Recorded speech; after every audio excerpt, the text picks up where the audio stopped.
오늘 이 시간 우리 함께 말씀 나누도록 하겠습니다. 제목은 로마서 강해를 지난주부터 시작을 했는데 두 번째 시간입니다. 예수님에게 일어난 일이 나에게도 일어납니다. 예수님에게 일어난 일이 나에게도 일어납니다. 부제로는 부르심에 반응하는 인생의 축복이라는 제목을 함께 달았습니다. 특별히 계속해서 이 로마서 말씀을 여러분과 함께 나눌 때 제 마음 안에 더 간절한 갈망들이 생기기 시작했어요. 사도 바울처럼 저와 여러분들의 마음 안에 복음에 대한 열정, 복음에 대한 불이 정말 뜨겁게 타오르기를 간절히 바라고 있습니다. 아멘. 아멘. 그래서 이게 로마 교회에 쓴 옛날 편지가 아니라 오늘 이 시대, 이 시간 우리 조이풀 성도들에게 보내는 그 뜨거운 복음의 열망을 담고 있는, 그러나 그 진리, 정말 그 복음의 정수가 오늘 우리들의 마음과 영혼을 울리기를 또한 간절히 바라고 있습니다. 여러분 계속해서 이 말씀 함께 기대하는 마음으로 함께 봤으면 좋겠습니다. 지난 시간 복음에 대해서 이야기했습니다. 복음은 하나님의 아들 예수 그리스도에 관한 것이라고 했어요. 특별히 그래서 제가 중점을 맞춘 부분은 뭐냐면 예수님께서 약속의 처음이자 약속의 완성이 되신다. 그래서 복음을 우리가 받아들인다는 것은 그 약속의 성취가 되시는 예수를 믿는 것이고 그 아들을 믿는 것이고 그 예수 그리스도를 믿음으로 일어나는 일을 우리가 아주 단순하게는 구원을 받았다고 우리가 이야기할 수 있지만 조금 더 구체적으로 이야기한다면 약속 있는 인생이 되었다는 것입니다. 아브라함에게 임했던 하나님의 축복, 하나님의 복, 그 안에 영광스럽게도 우리도 함께 들어갈 수 있는 영광을 얻었다는 거예요. 그래서 예수님 안에 있는 약속의 모든 성취들이 오늘 우리의 것이 되었다. 예수님 안에 있는 생명, 영생, 기쁨, 회복, 자유, 이것이 저와 여러분의 것이 되었음을 믿으시기를 바랍니다. 이것이 지난 시간에 함께 봤던 이야기예요. 오늘 함께 나눌 그 본문 말씀 그 다음 단락입니다. 로마서 1장 5절에서 7절 말씀인데 우리 한번 같이 읽도록 하겠습니다. 시작. 그로 말미암아 우리가 은혜와 사도의 직분을 받아 그의 이름을 위하여 모든 이방인 중에서 믿어 순종하게 하나니 너희도 그들 중에서 예수 그리스도의 것으로 부르심을 받은 자니라. 로마에서 하나님의 사랑하심을 받고 성도로 부르심을 받은 모든 자에게 하나님 우리 아버지와 주 예수 그리스도로부터 은혜와 평강이 있기를 원하노라. 예, 이 본문을 통해 오늘 더 복음에 대해서 좀 더 깊이 들어가 봤으면 좋겠습니다. 아까 좀 제가 얘기했던 이 약속에 대한 개념은 아브라함 때로부터 시작된 어떤 구약적인 컨셉이라고 이야기할 수 있다면 오늘은 조금 신약적인 컨셉으로 조금 풀어가고자 합니다. 이 복음은요 헬라어로 유앙겔리온이라는 단어를 씁니다. 사실 이 유앙겔리온, 그 당시에 로마에서 바울이 유앙겔리온, 기쁜 소식, 복음이라는 이 단어를 사용했을 때 사실 이것이 유앙겔리온이라는 이 헬라어 자체는 성경에서 나온 단어는 아니죠. 헬라어니까. 예, 로마 그리스 시대 사람들에게 통용됐던 그런 단어입니다. 그래서 이 단어를 사용할 때 많은 사람, 그 시대에 있는 모든 사람들이 그 사회적인 맥락 안에서 이 단어의 의미를 이미 알고 있는 거예요. 어떻게 알고 있어요? 유앙겔리온, 복음이라는 단어를 딱 썼을 때 이 단어는 황제에 관한 것, 왕에게 관한 소식으로 사람들이 인지하는 단어였습니다. 황제에게 일어난 어떤 기쁜 소식들이죠. 대표적으로 뭐겠어요? 새로운 황제가 등극을 했다. 이게 어마어마한 기쁜 소식인 거예요. 황제가 아들을 낳았다. 어마어마하게 기쁜 소식인 거죠. 황제가 전장터에 나가서 전쟁에서 승리를 거뒀다. 엄청난 기쁜 소식이에요. 이게 바로 유앙겔리온, 황제에 관한 기쁜 소식. 이것이 그 당시 사람들에게는 복음이었다는 것입니다.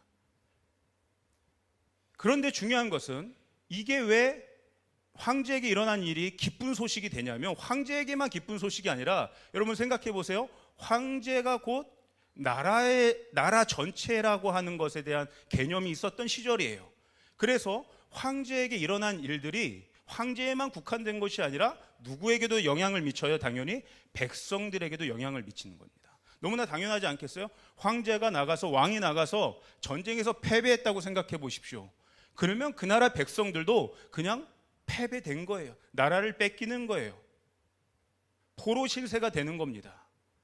황제가 아들을 낳았다는 건 어떤 걸 의미해요? 이 나라가 정통성을 가지고 계속해서 건강하게 강력하게 통치의 기반을 이룰 수 있는 근거가 마련되고 있다는 것이죠. 그건 뭐예요? 그 밑에서 백성들이 안정감을 누리면서 그 나라의 백성을 계속 살 수 있다는 것을 뜻합니다. 그러니까 황제에게 일어났던 일이 백성인 나에게도 그대로 적용되는 거예요. 그대로 영향을 미치는 거예요. 굉장히 중요한 사건이 되는 것입니다. 그래서 왕에게 일어난 일이 나에게도 적용되고 왕에게 일어난 일이 나에게도 일어난다고 하는 개념이 바로 이 복음 유앙겔리온에게 있습니다. 여러분, 이것을 우리가 믿는 예수님에게 한번 적용해 봤으면 좋겠습니다. 당연히 여기는 저와 여러분은 예수님을 우리의 왕으로 믿는 분들인 줄 믿습니다. 아멘. 우리는 예수님을 왕으로 믿는 하나님 나라의 백성인 것이죠. 그래서 참고로 이야기하면 이 당시에 이 바울이 유앙겔리온을, 이 복음이란 단어를 로마 황제가 아니라 실제로 듣보잡이라고 하죠. 듣도 보도 못한 로마 시대에 저 이스라엘 유대 땅에 갈릴리 사람 나사렛 출신의 예수라는 사람에게 이 복음 유앙겔리온이라는 것을 적용한다는 것은 여러분 굉장히 레디컬한 일이었어요. 파격적인 거였어요. 정치적으로도 민감한 이슈였던 거죠.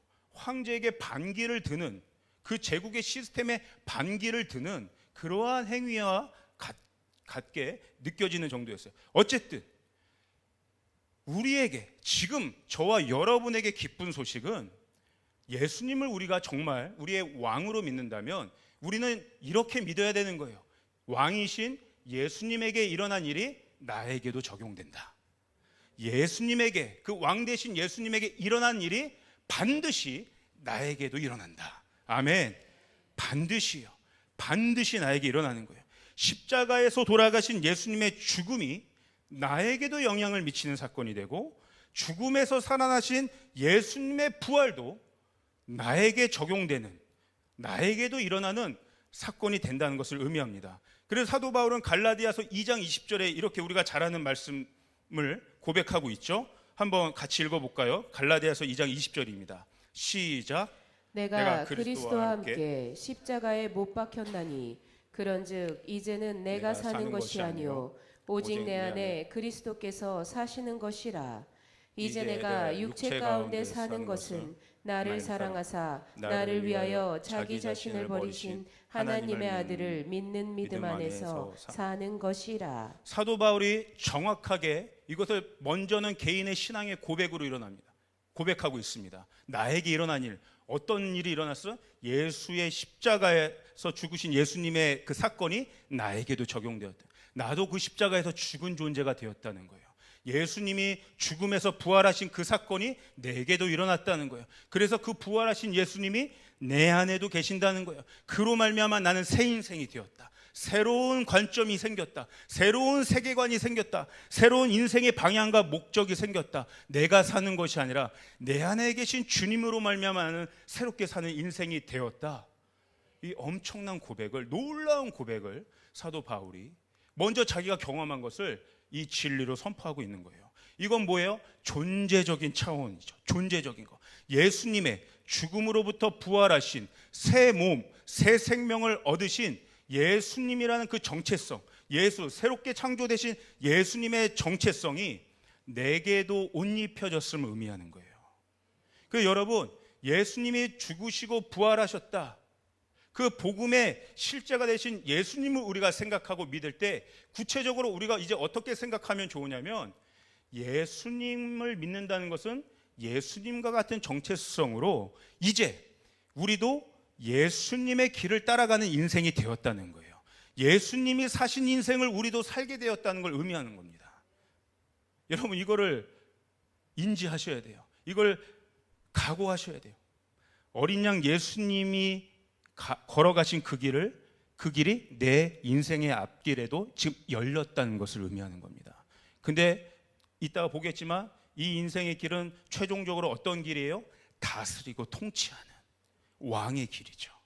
왕 같은 제사장의 삶을 살 수 있는, 그냥 추상적인 개념으로 이야기하는 것이 아니라 실제적으로 우리의 인생 모든 영역 가운데 다스리고 통치하는 왕의 길이 우리 앞에도 열렸다는 것을 의미합니다. 한 명도 예외가 없어요. 엄청난 사건이죠. 저와 여러분 예수를 적어도 주로 고백한다면 한 명도 예외 없이, 차별 없이 다스리고 통치하는 왕의 길이 우리에게도 열렸다는 것을 의미합니다. 로마서 5장 17절을 같이 한번 또 우리 선포해 볼까요? 놀라운 말씀이에요. 한번 같이 읽겠습니다. 시작. 한 사람의 범죄로 말미암아 사망이 그 한 사람을 통하여 왕 노릇하였은즉 더욱 은혜와 의의 선물을 넘치게 받는 자들은 한 분 예수 그리스도를 통하여 생명 안에서 왕 노릇하리로다. 아멘. 여기 정확하게 나와 있죠? 예, 예수 그리스도를 통해서 저와 여러분이 어떠한 일을 하겠다는 거예요? 할 수 있다는 거예요? 생명 안에서 왕 노릇하는 자들이다. 이게 놀라운 진리입니다. 놀라운 선포예요. 주체가 누구예요? 왕 노릇의 주체가 나, 예수 안에 있는다. 여러분 믿으십니까? 아멘. 여러분에게 이 권세와 권능이 이미 임했다는 거예요. 왕 노릇할 수 있는 정체성이 이 교회 가운데, 이 성도들 가운데 부어졌다는 것입니다. 예. 그런데 여러분, 이 왕의 길이라는 게 사실 쉬운 일은 아니죠. 예수님이 걸어가신 그 여정이 쉬웠던 여정은 아니죠. 예수님처럼 이 삶의 여정 가운데는 수많은 문제가 있고 고난이 있고 시험들이 있습니다. 그런데 중요한 건 뭐예요? 예수님이 그 시험들, 그 문제들, 그 고난들, 그 핍박들을 받으셨지만 그 문제들에 먹히지 않으셨다는 거예요. 오히려 다스리고 통치하셨다는 거죠. 오히려 그 고난을 마주하시지만 내게 임하고 있는 그 고난과 어려움과 핍박들, 문제들을 온몸으로 받아내고 있지만 그러나 거기에 갇혀 계신 것이 아니라 그럼에도 불구하고 주님이 내게 보내주신 사람들을 끌어안는 것에 예수님은 오히려 초점을 맞추셨어요. 그럼에도 불구하고 하나님 아버지께서 내게 주신 그 사명, 부르심의 사명을 감당하는 것에 예수님은 정진하셨다는 거예요. 이런 관점에서 보면요, 저와 여러분들이 겪고 있는 이 시대의 문제들, 특별히 고난과 고통의 문제도 여러분 사실은 깊이 해석할 수가 있습니다. 여러분, 교회는 어떠한 공동체예요? 다시 오실 예수 그리스도를 기다리며 준비하는 그러한 교회인 줄 믿습니다. 아멘. 저와 여러분은 근본적으로 어떤 사람들이에요? 다시 오실 예수님을 기다리는 사람들. 예수님이 다시 오실 때 이미 초림주로 오신 예수님을 통해서 하나님의 나라가 실제가 되기 시작했죠. 예, 이미 이루어지고 있는 거예요. 그러나 아직은 완성되지 않았어요. 그런데 다시 오실 예수님, 그분이 오실 땐 성경의 예언대로 새 하늘과 새 땅이 새롭게 창조될 줄 믿습니다. 예, 제가 하나 준비했어요. 여러분 이 물을 한번 보세요. 그렇죠? 예수님이 초림주로 오셨다는 것은 뭐예요? 이게 제가 그거 아시죠? 발포 비타민 이거를 하나 준비해봤는데, 예수님이 오셨다는 건 자, 이게 그냥 생수 물입니다. 아무 성분도 없는. 그런데 예수님이 오심으로 인해 이미 하나님의 나라가 이렇게 시작되었다는 거예요. 예. 그런데 완전히 아직 녹지는 않은 거죠. 지금 여전히 이 물의 색깔은 변하고 있습니다. 그러나 이 물이 이제 이 물은 더 이상 옛날 물은 아닌 거예요. 완전히 새롭게 새로운 구성으로 생겨난 물입니다. 그러나 아직 완전히 다 이루어지진 않았어요. 지금 여전히 저의 눈에 이게 계속 이게 지금 막 퍼져나가고 있는데, 지금 이 퍼져나가는 이 기간, 이 시간, 이것이 바로 저와 여러분이 보내고 있는 이 교회의 시대예요. 초림주와 재림주로 오실 예수님 가운데 교회가 지금 지나고 있는 구간입니다. 여러분 이것을 인식하셨으면 좋겠어요. 그렇다면 이건 뭐예요? 여전히 이 지금 물이 완전하게 변하지 않은 이 상태에서 이미 완전히 새로운 물로 변하기 시작했는데 여전히 아직은 우리 삶 가운데, 이 시대 가운데 문제들이 있다는 거예요. 고난이 있을 수 있다는 거예요. 고통이 있을 수 있다는 거예요. 여전히 악이라는 게 존재할 수 있다는 거예요. 나 예수 믿었는데 왜 나에게 이런 고통이 생겨? 아니요. 아직 세상에 문제가 있기 때문에 그 문제가 나에게도 임할 수 있다는 거예요. 세상에 아직 악이 관영하고 있기 때문에 나도 그 악한 현실을 마주할 수밖에 없다는 거예요. 왜가 아니라 그럴 수 있다는 거죠. 그리스도인에게 이 핍박이 임할 수 있습니다. 없는 것이 아니에요. 그런데 적어도 세상 사람들과 우리 믿는 자들이 다르다는 것은 무엇이냐면 이 고통과 어려운 문제들을 어떠한 관점에서 바라보는가, 이 바라보는 관점, 이 해석하는 세계관 자체가 다른 거죠. 세상 사람들에게 임하는 이 고통과 어려움의 문제들은 그냥 저주예요. 풀 수 없는 고통이에요. 그런데 예수님 안에서 이 문제를 겪는 사람들, 고통을 겪는 사람들은 적어도 예수님 안에 있다면 그것은 어떤 문제가 되냐면 십자가가 되는 것입니다. 내게 고난과 고통, 핍박이 있다 할지라도, 그 때로는 이것이 왜 내게 지금 이런 문제들이, 이 감당할 수 없는 시험들이 내게 임하고 있는가 이해되지 않음에도 불구하고, 그럼에도 불구하고 내가 그 문제에 갇혀 있는 것이 아니라, 그 문제에 먹혀서 묶여 있는 것이 아니라, 그런 문제가 여전히 있음에도 불구하고 하나님의 부르심대로 살아가며 앞으로 나아갈 때 내가 겪는 고난은 그냥 저주가 아니라 십자가가 되는 것입니다. 아멘. 이것이 근본적으로 고난을 해석하는 세상과 그리스도인들의 완전히 다른 차원인 거예요. 얼마 전 예배를 주일날 한 자매님이 찾아왔어요. 제가 사실 이렇게 케어하고 있는 자매님인데, 자매님 사실은 외국분이십니다. 저 멀리 경상도 지방에서부터 조이풀 예배를 너무 사모해서 이렇게 가끔 이렇게 올라오세요. 한국분이 아니세요. 근데 한국에 오래 거주하셨어요. 어린 자녀가 이제 뭐 초등학생, 유치원생밖에 안 되는 어린 자녀가 3명이나 됩니다. 그 3명 혼자 이끌고 그냥 그 멀리 지방에서 저 경상도에서부터 올라오는 거예요. 조이풀 예배 드리려고. 이분은 사실은 굉장히 대학에서 프로그래밍을 전공할 정도로 굉장히 한국 대학에서 굉장히 재원이고 한국 회사에서도 아주 유능하게 일을 하고 있어요. 그런데 아주 어려운 고통 가운데 있어요. 가정의 문제가 있습니다. 남편의 문제로 어려움을 겪고 있어요. 제가 이 스토리를, 사연을 들어보면요, 어떻게 감당할까 도대체 저 문제를. 외국인이죠. 여성이죠. 또 자녀 셋을 양육해야 되죠. 도대체 저 문제를 어떻게 감당할 수 있을까? 제가 그냥 솔직히 들어도 그냥 죄송합니다. 그냥 목사님 저도 숨이 확 막히는 거예요. 어떻게 감당해요? 어떻게? 남편 얘기 적당히 하도록 하겠습니다. 그냥 어려워요. 그냥 애 홀로 셋 키우면서 모든 경제 문제도 억척스럽게 감당하고 있어요. 사실 인간적인 생각으로라면 온전한 가정을 이루기가 어려워요. 언제든지 마지막 빨간 버튼을 눌러도 이상할 게 없는 상황입니다. 그런데요, 이 자매가 대단해요. 정말 하나님을 사랑해요. 정말 예수님의 십자가 붙들어요.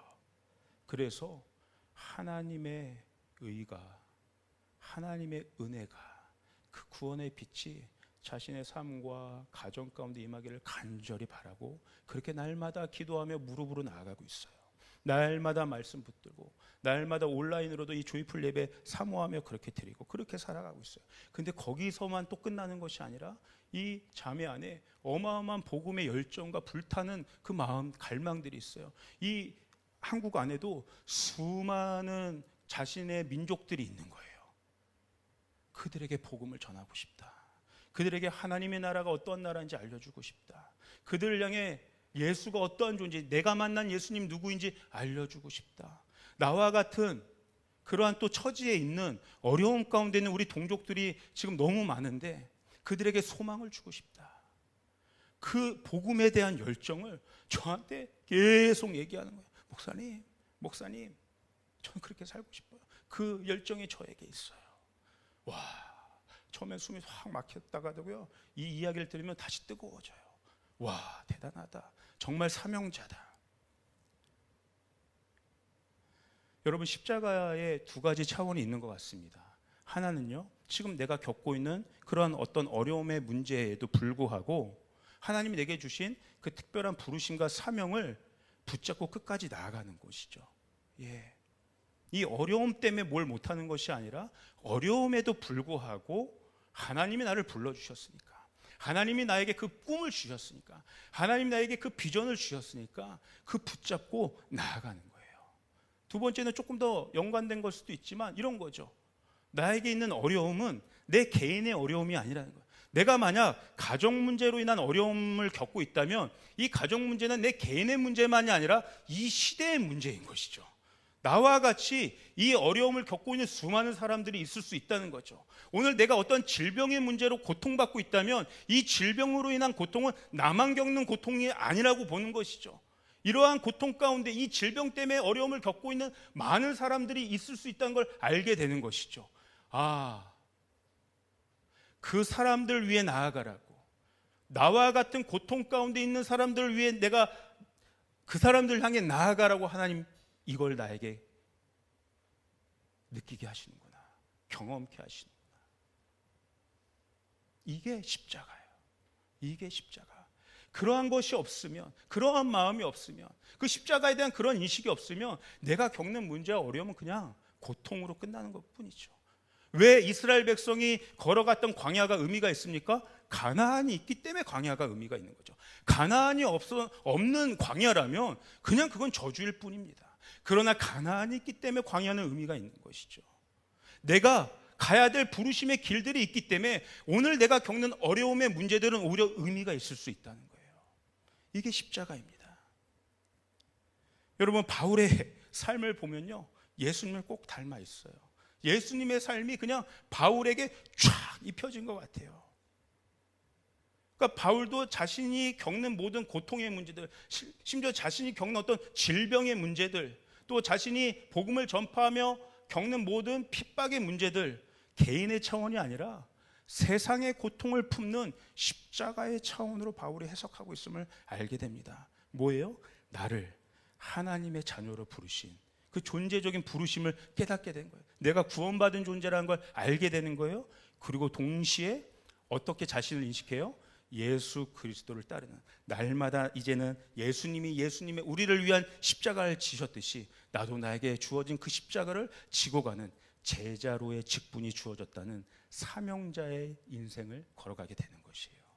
그 사명의 핵심이 여러분 오늘 읽은 우리 본문 말씀에 나와 있습니다. 한번 5절을 보세요. 다시 한번 5절 보면 사도 바울이 이 복음을 전하는 목적, 사명이 분명하게 나와 있어요. 그로 말미암아, 예수님이죠, 우리가 은혜와 사도의 직분을 받아 그의 이름을 위하여, 예수님의 이름을 위하여 모든 이방인 중에서 믿어 순종하게 하나니. 그러니까 뭐예요?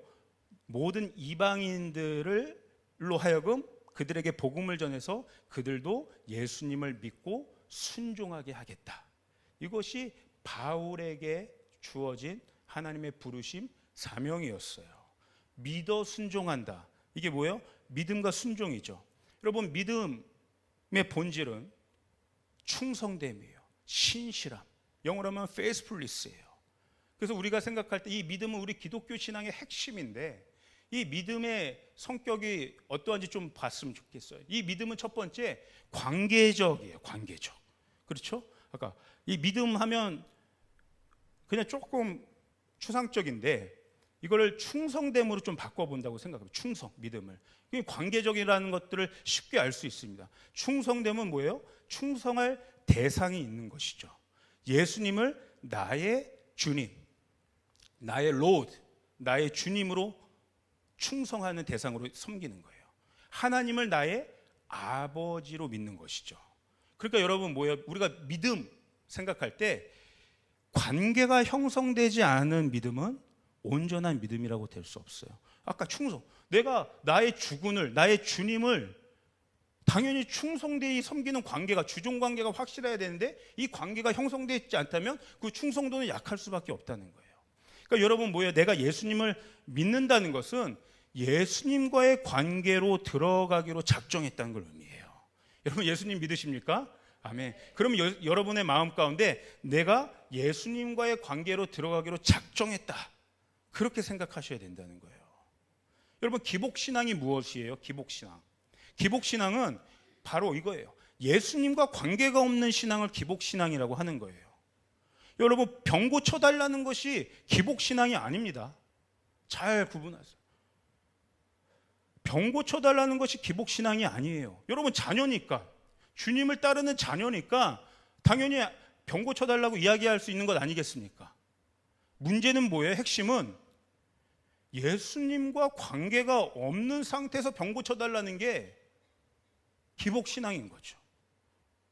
내가 예수님과의 온전한 관계 안에 들어가지도 않으면서 마치 예수님을 도깨비 방망이처럼 생각해가지고 금 나와라 뚝딱 하는 그러한 존재로 여기는 것이 기복신앙인 거죠. 예수님과 내가 온전한 관계 안으로 내가 형성되어 있다면 거기서 뭐든지 주님께 구할 수 있는 거예요. 핵심은 뭐예요? 내가 지금 예수님과 어떠한 관계에 있느냐. 그걸 로드십을 확실히 하는 거예요. 이 로드십이 확실하면, 예수님을 내가 충성할 대상으로 확실히 내가 여긴다면 병을 고쳐야 되는 이유도 분명해지는 거예요. 돈을 벌어야 하는 이유도 분명해지는 거예요. 삶의 이유가 분명해지는 것입니다. 아멘. 이거예요, 이거. 두 번째, 믿음의 본질이 충성해야 있다는 것은 관계의 실제성과 지속성을 의미합니다. 여러분 아주 단순하게 생각해 보세요. 내가 사랑하는 사람이 있다고 생각해 보세요. 내가 이 사람을 사랑함에도 불구하고 그 사람을 향해서 아무런 어떤 사랑의 액션을 취하지 않는다면 그거 진짜 그 사랑한다고 이야기할 수 있는 것이겠습니까? 그 사랑에 걸맞는 표현들, 행동들, 삶의 방식들이 수반되어야 되는 것이죠. 그 대상이 원하는 뜻을 따라줘야 되는 것이죠. 저희 교회에서 좋아하는 찬양이 있잖아요. 조유진 선교사님의 사랑해서 순종합니다.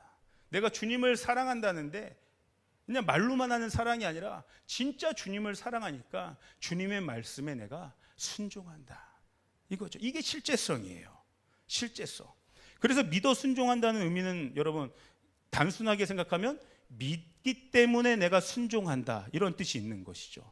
그런데 이거를 반대로 얘기해 볼 수도 있어요. 실제 이것은 어떠한 원어에 가깝냐면, 믿어 순종한다는 건 뭐냐면, 믿어 순종, 이 말은 순종으로 이루어진 믿음이라는 거예요.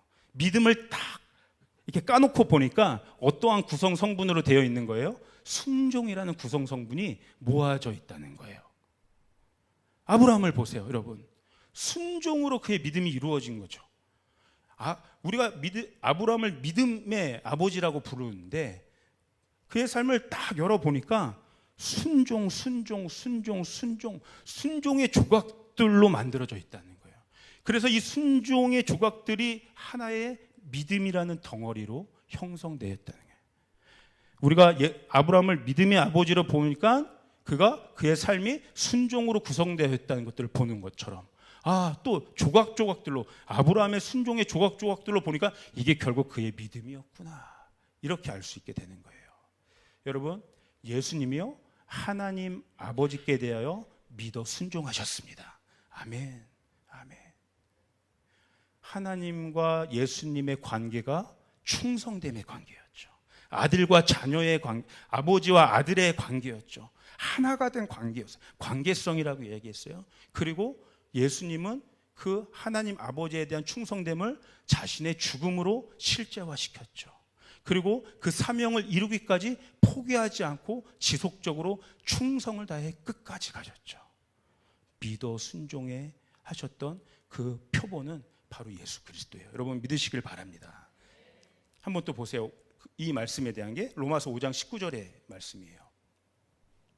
같이 한번 읽어보겠습니다. 시작. 한 사람이 순종하지 아니하므로 많은 사람이 죄인 된 것 같이 한 사람이 순종하심으로 많은 사람이 의인이 되리라. 아멘. 예, 한 사람이 순종하심으로, 예수님 한 분이 순종하심으로 우리에게 예수님의 일들이 이루어지게 되었다는, 의인이 되었다는, 그분 순종 때문에 그분에게서 그 모든 것들이 끝나는 거 아니라 그분의 그 순종의 결과가 우리에게 영향을 미쳤다는 거예요. 그래서 바울은요 지금 제가 얘기한 것처럼 이제 우리에게 예수님이 걸어가신 그 길을 따르는 새로운 길이 열렸다는 것들을 계속 이야기하고 있습니다.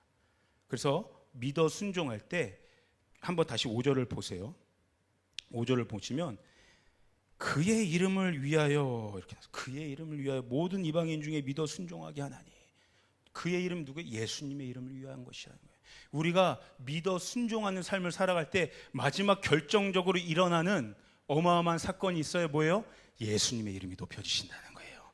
예수님이 영광 받아주신다는 거예요. 내가 오늘 믿어 순종할 때 어렵고 힘들지만 그 주님이 걸어가신 길을 나도 따라갈 때 이것이 진짜 기쁨이 될 수 있는 것은, 이것이 진짜 승리가 될 수 있는 것은, 이것이 진짜 영생의 길로 갈 수 있는 것임은 예수님의 이름이 높아진 것에 있기 때문에, 예수님이 영광 받으시기 때문에 그렇다는 거예요. 놀라운 거예요. 저와 여러분이 어떤 일에 제가 스케일을 얘기하는 것이 아닙니다. 작은 일 하나에도 믿어 순종할 때 그 일을 통해서 진짜 우리 예수님의 이름이 높여지고 예수님이 증거되고 예수님이 기뻐하시고 예수님이 우리에게 더 큰 복을 주시는 그러한 결과가 되는 것을 믿으시길 바랍니다. 이게 우리가 사역하고 전도하고 선교하는 이유죠. 예수님의 이름을 위하여. 여러분들의 이것이 우리가 자녀를 키우고 일하고 사업하고 경제활동을 하고 사회생활을 하는 이유가 여기 있는 거예요. 그 속에서 우리가 믿어 순종을 할 때 여러분의 모든 삶의 영역 가운데 예수님의 이름이 높아지는 것이죠. 아멘. 이게 바로 부르심의 인생이에요. 이게 바로 우리가 회복해야 될 정체성과 소명과 사명이에요. 우리가 이 일을 위해 태어난 존재들임을 여러분 믿으시길 바랍니다. 그 유명한 리고렌 목사님의 책의 제목처럼 목적이 있는 인생이다. 부르심이 있는 인생이다. 우리는 이것을 위해 태어났다는 거예요. 제가요, 우연히 그 인터넷에 한 어떤 그 유튜브에 한 영상을 보게 되었어요. 어떤 영상이었냐면 딱 그 부분만 이렇게 이제 좀 부분적으로 편집된 것 같은데, 유명한 그 예능 그 토크쇼였어요. 거기에 그 MC가 아주 유명한, 이름만 알면 뭐 아주 유명한 그런 연예인이었는데, 아주 유명한 MC인데, 이분이 거기 이제 그 인터뷰 게스트로 나오신 분이 또 이름만 알면 되면 너무나 유명한, 강연으로 유명한 그 스님이었어요. 스님. 근데 이 MC가 정말 진지하게 물어본 거예요. 스님, 근데 정말 깊은 고민의 질문이 있습니다. 뭔가요? 저는 왜 태어났을까요? 이런 질문을 하는 거예요. 정말 제가 태어난 목적이 무엇인지 저도 때로 궁금할 때가 많습니다. 이 MC 연예인은 아주 이제 연륜이 있는 그런 사람이었거든요. 인생을 그렇게 이제 많이 살았는데도 이게 풀리지 않는 거예요. 너무 궁금한 거예요. 제가 왜 태어났을까요? 분명한 이유가 있을 텐데 잘 모르겠습니다. 그랬더니 그 스님이 이런 대답을 하더라고요. 잘 들으세요. 태어난 것에는 이유가 없습니다. 이유가 없는데 왜라는 질문으로 자꾸 가면, 당신처럼 태어난 것엔 이유가 없는데 자꾸 왜 태어났을 걸 물어보면 어떤 일이 벌어지냐면 극단적인 선택으로 갈 수밖에 없다는 거예요. 자살한다는 거예요. 왜 태어났는가? 자꾸 왜라는 질문, 이유가 없이 태어났는데 자꾸 왜를 질문하면 빈 공간만 보이게 된다는 거예요. 허무한 공간들, 알 수 없는 공간들, 결국 그 공간에 빠져 죽을 수밖에 없다는 거예요. 삶의 무의미를 느껴서 끝내려고 할 수밖에 없다고 그런다는 거예요. 근데 문제는 사람들의 고민이 본질적으로 나중엔 결국에는 80% 이상은 왜 태어났는가, 왜 사는가 그런다는 거예요. 그런데 그런 질문은 이제 무의미하다는 거예요. 왜 태어났냐 이런 질문은 무의미하다는 거예요. 사람들의 80%가 이 질문하는데 그거 무의미하다는 거예요. 아기는 이유를 갖고 태어나는 것이 아니라 그냥 태어난다는 거예요. 그러니까 이분의 솔루션은 왜 태어난가에 고민하지 말고 어떻게 살 것인가를 고민하라고 조언을 줬어요. 그러면서 여러분, 예를 든 인물이 누군지 아십니까? 여러분 아세요? 그 닉 부이치치라고, 그 사지가 없이 태어난 그 호주에, 그분의 예를 드는 거예요. 그분이 자신의 그 태어난 존재 이유를 그 상태에선 찾을 수가 없어 보이잖아요. 근데 자기가 행복을 선택하기로 작정해서 그렇게 행복한 인생을 살게 돼도 뭐 그런 얘기로 예를 들더라고요. 저는 그 영상을 보면서 정말 고구마였어요. 정말 그분에게 복음을 전하고 싶다. 한국 땅에 어마어마한 영향력을 주는, 강연으로 영향을 주는 그 질문에 가장 지혜롭게 대답한다고 하는 그 스님에게 정말 복음을 전하고 싶다. 여러분, 이게 과연 맞는 대답이라고 생각하십니까? 언뜻 그럴듯하게 보이죠. 그런데 여러분, 정말 이 스님의 대답이 맞는 대답이라고 보십니까? 왜가 없는데, 본질이 없는데 어떻게 방법이 있을 수 있습니까? 왜가 해결되지 않는데 인간이 아무리 어떻게를 고민한다고 해도 한들 그것에서 어떻게 진짜 해답을 얻을 수 있겠습니까? 그냥 이유 없이 태어난 인생은 우연의 인생 연속일 뿐이에요. 그렇죠?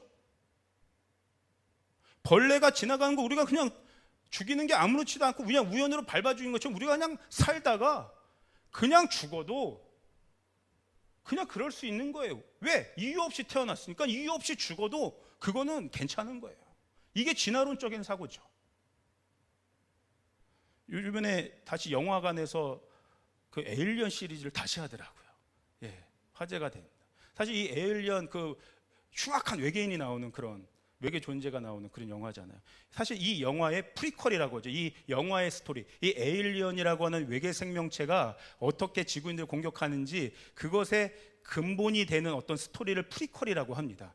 사실 이 에일리언 시리즈의 프리퀄 영화가 있었어요. 그 영화의 제목은 뭐냐면 그 프로메테우스라는 영화예요. 프로메테우스. 아주 조금 벌써 이제 오래된 영화인데, 이 프로메테우스라는 영화는 이 리들리 스콧 감독이 만든 영화인데 출발이 거기서 시작돼요. 우리 인간은 왜 태어났을까? 어떻게 존재하게 된 걸까? 존재적인 질문으로, 생명의 기원으로 시작되는 거예요. 그래서 이 생명의 기원의 힌트를 어디서 찾는 거예요? 우주 외계 생명체, 우리보다 훨씬 전지전능한 생명체가 있을 것이다.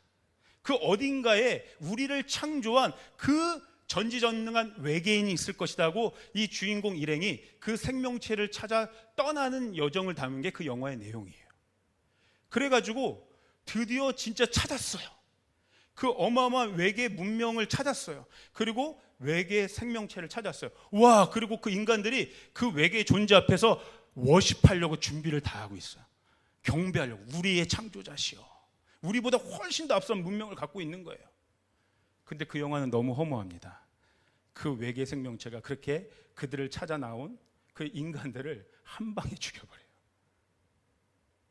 저는 이 영화를 보면서 이 리들리 스콧, 이러한 세계적인 영화의 거장들 아닙니까? 이분들은 철학을 갖고 있는 분이에요. 그냥 영화를 만드는 분들이 아니에요. 엄청난 철학. 여러분, 존재적인 질문을 이 영화를 만든 거잖아요. 왜라는 질문. 왜 우리가 태어난 존재가, 이 본질은 뭔가, 시작 기원이 무엇인가. 근데 하나님에게서 찾지 않는 거예요. 그러니까 뭐만 보여? 진짜 왜가 없으니까 빈 공간이 있는데 외계인에서 찾는데 자기가 이성적으로 생각해도 그냥 허무한 거죠. 예수님을 못 만났기 때문에.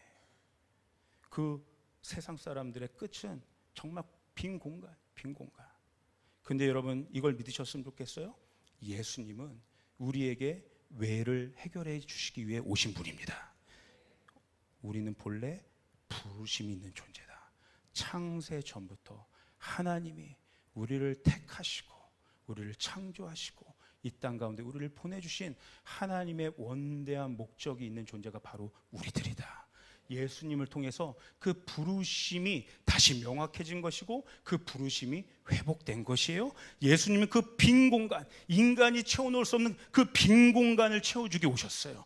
왜? 예수님을 만나면 그 왜가 해결되는 거예요. 진짜 자유함을 얻게 되는 거예요. 빈 공간은 내가 채울 수 있는 것이 아닙니다. 예수님이 채워줄 수 있는 것이에요. 여러분, 사실 바울도요, 그 빈 공간으로 인하여 괴로워했어요. 율법을 신봉하고 율법적인 삶을 철저하게 살았지만 율법이 해결하지 못하는 그 문제 앞에서 바울은 평생을 괴로워했어요. 율법을 지킬수록 인간적인 한계와 죄성만 직면할 뿐이었어요. 나의 죄인됨만 드러날 뿐이었어요. 그런데 예수 그리스도의 복음을 만나고 완전히 달라졌죠. 진짜 해답을 찾게 되었죠. 내가 누구인지, 내가 어떠한 존재로 태어난 존재인지를 알게 되었다는 거예요. 빈 공간이 채워지기 시작했다는 거예요. 예수 안에 있는 나, 모든 게 분명해진 거예요. 내가 누구인지, 어떤 인생을 살아야 되는 존재인지가 분명해졌다는 거예요. 여러분, 그 스님이 예로 든 닉 부이치치, 어마어마한 크리스찬 복음 전도자 아닙니까? 그냥 자기가 행복한 인생을 살기로 결정해서 그런 게 아니에요. 예수님을 만났기 때문에 그도 그런 인생을 살게 된 것이죠. 그 빈 공간이 어마어마한 다른 사람보다 더 큰 빈 공간도 예수님을 만났기 때문에 채워진 것이라는 거예요. 그걸 모르는 거예요. 그분이 예수를 몰라요. 예수를. 지난 한 주 동안 저를 아주 무겁게 짓누르는 뉴스가 하나 있었어요. 저도 너무 놀랐어요. 어떤 뉴스였냐면 여러분 이제 다 아실 것 같아요. 이 초등학생, 중고등학생들에게 이제 만연해 있다고 하는 디지털 성범죄. 요즘에 딥페이크 기술로 음란물들이 여러분 10대들 심지어 초등학생들을 통해서도 유통되고 유포되고 그게 지금 어마어마하게 사회에 만연된 어떤 지금 현상처럼 빠르게 퍼지고 있어요. 너무나 가슴이 아팠고 심각하게 느껴졌어요. 그러면 생각해 봤어요. 뭐가 진짜 문제일까? 왜 이런 현상들이 이렇게 지금 심각하게 만연되어 있을까? 결국 이 10대들, 이 청소년들, 어린 아이들에게도 왜가 없구나. 왜? 이 꿈을 꿔야 될 10대들에게 왜가 해결되지 않고 있구나. 그들이 그 일을 하는 이유는 아주 심플해요. 왜 하는지 아세요? 그 음란물들을, 그 디지털로 만든 AI로 만든 음란물들을 왜 그렇게 무분별하게 유통하는지 아세요? 너무 심플하더라고. 돈 벌기 위해서. 돈이 되니까. 너무 간단했어요. 예수님이라는 왜를 만나지 못하니까 그 어떻게를 돈으로만 풀려고 하는 거예요. 이게 뭐예요? 진짜 소망이 없다는 거예요. 왜가 없다는 거예요. 존재적인 영역을 물질적인 영역으로 채우려고 하니까 뭐예요? 밑빠진 독에 물을 붓는 거예요. 부어도 이것은 영적인 것들로만 채워야 이게 채워지는 것인데 그걸로 채우지 못하니까 밑빠진 독에 물을 붓고 빈 공간만 더 크게 생기는 거예요. 고통스러운 거예요. 고통스러운 거. 여러분 이 문제를 해결해야 되지 않겠습니까? 정말 이 세상 가운데 왜 이 질문에 대한 대답이 여기 있다고 저는 그 MC에게 얘기해 주십시오. 그 대답이 여기 있습니다. 왜 태어났는가? 이거 너무나 분명하게 여기 있습니다. 복음 안에 모든 진리가, 모든 답이 있습니다. 정말 그렇게 얘기해 주고 싶어요. 여러분 저와 여러분은 이 이야기를 하러 이 땅 가운데 하나님이 보내주신 사람들이라는 거예요. 이걸 위해 부름받은 존재들이라는 거예요. 이 해답을 주기 위해 영원히 목마르지 않는 영생의 길로 사람들을 인도하는 존재들로 우린 부름받았다. 때로는 우리 가운데 고통이 있다 할지라도, 문제가 있다 할지라도 이게 왕 노릇하는 거죠. 어마어마하지 않습니까? 진짜 왕이신 예수 그리스도를 전하는 거. 여러분 예수님의 인생을 따라간 그 12명의 제자와 오늘 우리가 보는 사도 바울이 온 세상을 변화시켰어요. 그들이 세운 교회, 작고 무력해 보이는 그 교회 하나를 통해서 로마의 권력이 무너지고 하나님 나라의 생명력과 가치와 새로운 문화들이 세워지고 확장되었음을 저희는 역사적으로 이미 알고 있습니다. 그 일은 지금도 여전히 일어나게 될 줄 믿습니다. 우리 주의풀교회를 통해, 한국교회를 통해, 저와 여러분 믿음의 성도들을 통해, 믿어 순종하며 예수님의 길을 따르는 그 한 사람들을 통해 마치 계란으로 바위 치는 것 같은 그 시대적인 어마어마한 어둠의 권세들을 우리가 목도하고 있지만 주님의 능력으로, 성령의 능력으로 하나님의 그것들을 역전시키게 될 줄 믿습니다. 예수님의 권세와 권능과 성품이 오늘 저희에게 옷 입혀졌어요. 그래서 예수님이 하신 그 권세와 그 능력의 사역이 나를 통해서도 또한 이루어지게 되었습니다. 왕에게 일어난 일이 이미 내게도 일어났다. 승리가 이미 우리의 것이다. 마지막으로 이 말씀 보도록 하겠습니다. 계시록 17장 14절의 말씀이에요. 여러분 이 말씀 굳게 붙잡으시면서 선포하셨으면 좋겠어요. 한번 같이 읽겠습니다. 시작. 그들이 어린 양과 더불어 싸우려니와 어린 양은 만주의 주시요 만왕의 왕이심으로 그들을 이기실 터이요 또 그와 함께 있는 자들 곧 부르심을 받고 택하심을 받은 진실한 자들도 이기리로다. 아멘. 그들이, 교회가, 성도들이 전쟁 중에 있는 거예요. 이 시대는 지금 전쟁 가운데 있는 거예요. 그런데 누구와 함께 싸워요? 왕이신 예수님과 함께 싸운다. 예수님이 우리의 왕이시기 때문에 그분은 더 이상 그냥 노예 같은 분이 아니라 십자가에서 처절하게 죽고 끝나신 분이 아니라 이미 하나님이 그분의 이름을 높이셨다. 만왕의 왕 세상의 임금으로 높이신 그분과 우리가 함께 싸우기 때문에 우리는 승리할 수 있다. 우리는 누구예요? 부름받은 자들. 그 전쟁에 함께 참여하도록 부름받은 자들. 이미 승리의 약속이 있는 자들이라는 거예요. 아멘. 한번 저를 따라해 볼까요? 예수님의 승리가 나의 승리다. 예수님의 승리가 우리의 승리다. 이게 예언적인 선포예요. 여러분, 한 발 한 발 인생의 삶을 살아가시면서 이 예언적인 선포를 하시며 나아갔으면 좋겠어요. 이미 예수님 승리하셨다. 이 문제들 이기게 하실 것이다. 나를 통해서 예수의 권세와 예수의 능력과 예수의 인격과 예수의 성품을 풀어내실 것이다. 크고 놀라운 일들을 보게 하실 것이다. 새로운 길을 여실 것이다. 새로운 문을 여실 것이다. 열매를 맺으실 것이다. 아멘. 나를 통하여, 우리 가정을 통하여, 우리 일터를 통하여, 우리 교회를 통하여 예수의 이름이 높아질 것이다. 예수의 이름이 영광받을 것이다.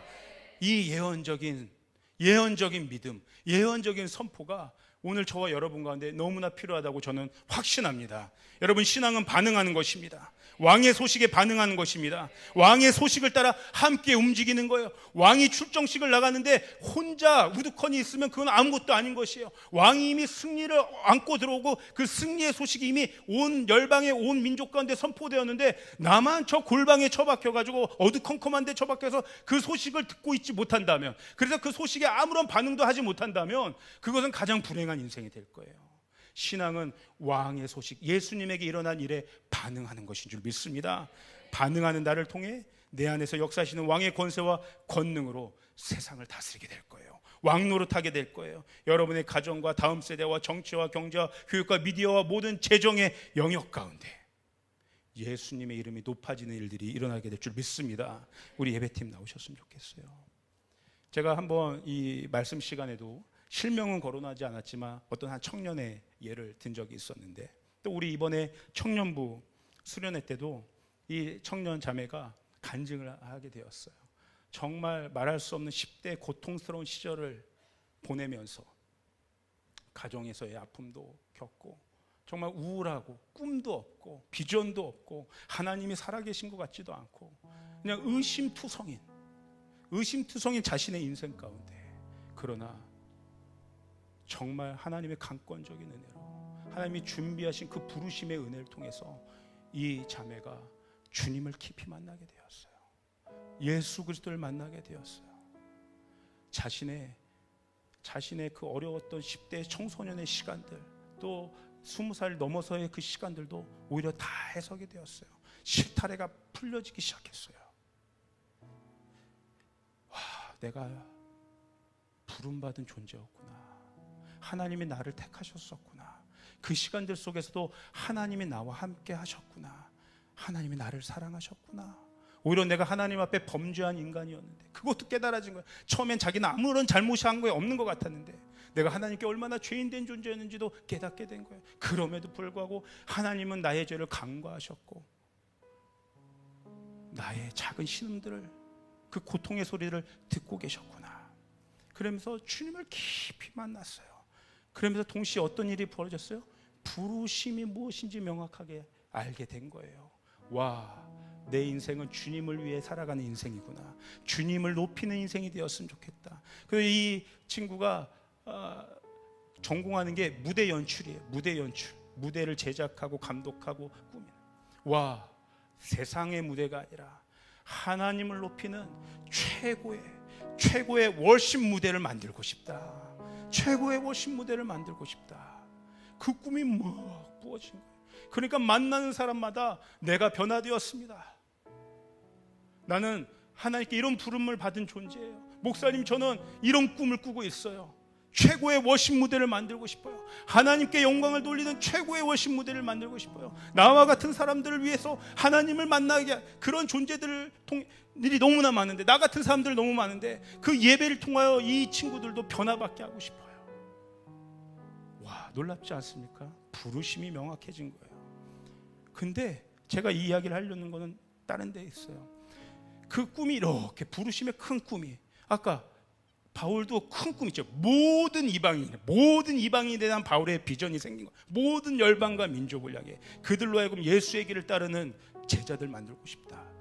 근데 바울도 현실 속에서는 뭐예요? 편지부터 쓰는 편지. 이 자매도 그 어마어마한 세계적인 워십 무대를 꿈꾸고 있는데 그게 머리로만 끝난 것이 아니라 자기가 플랜을 짜봤다는 거예요. 1단계부터 10단계까지 차차차차. 그래서 마지막 10단계 완성이 아까 세계적인 그런 어떤 멋진 무대를 꾸미는 것인데, 그럼 오히려 역으로 추정을 했다는 거예요. 그럼 9단계에서는 뭘 해야 되지? 8단계에서 뭘 해야 되지? 7단계 추추추. 그러니까 1단계가 명확해지더라는 거예요.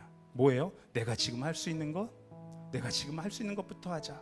무대에 관련된 일이니까 내가 조이풀 교회 조명팀에서 일을 해야겠다. 조명팀에서 섬겨야겠다. 그 일부터 시작해야겠다. 이게 뭐예요? 믿어 순종하는 발걸음인 거죠. 실제로 그 발걸음을 한 발 떼보는, 이게 실제적인 것이죠. 주님께 온전한 로드십을 두고 내가 사랑하는 그 주님께 나의 모든 인생을 건다고 약속하고, 근데 그것이 말로만 끝나는 것이 아니라, 추상적인 언어로만 끝나는 것이 아니라 실제로 아브라함이 한 발을 뗐던 것처럼 나도 오늘 그 믿음의 한 발을 떼리라. 내가 할 수 있는 그 하나, 그게 어떤 행위겠습니까? 그렇다면 믿어 순종하는 실제적인 주님을 향한 사랑의 표현이죠. 그걸 누가 행위라고 이야기할 수 있겠습니까? 그것을 통해 오히려 그 자매, 그 사람의 믿음의 실체를 보게 되는 것이죠. 오늘 저와 여러분의 인생 가운데 믿어 순종하는 그 한 걸음 한 걸음이 떼어지기를 축복합니다. 그 한 걸음 한 걸음이 떼어질 때마다 예수의 이름이 높아질 거예요. 예수의 이름이 영광을 받으실 거예요. 예수의 영광이 오늘 우리의 영광이 되게 될 줄 믿습니다. 내가 한 발 뜰 때 사실 성령은 우리보다 한 발 앞서 가시는 거죠. 내가 한 발 뜰 때 성령은 나를 또 두 발 뗄 수 있는 용기를 주실 거예요. 내가 이렇게 갈 때 성령은 세밀하게 왼쪽으로 오른쪽으로 걸어갈 수 있는 길들을 보여주실 거예요. 가치 있는 인생이 될 것입니다.